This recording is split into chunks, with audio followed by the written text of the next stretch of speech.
Nastradini mori 2 fiq dhe një pjatë e shkoi te mbreti. Rojen e lajmëroi se kishte dhuratë për mbretin.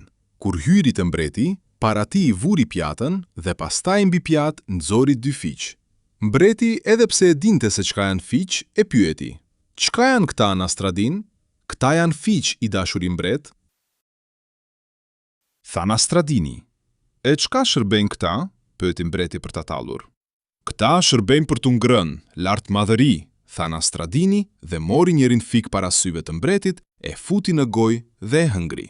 Pastaj fikun tjetër e ndau për gjysmë. "E mund të hahet edhe kështu", ja bëri, hëngri gjysmën e fikut dhe pastaj edhe gjysmën e fundit, që do të thotë se i hëngri të 2 fiqt.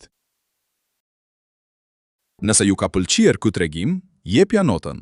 Nëse ju ka pëlqyer, komento 5. Nëse nuk ju ka pëlqyer, komento 1. Përndryshe, shihemi në videon tjetër.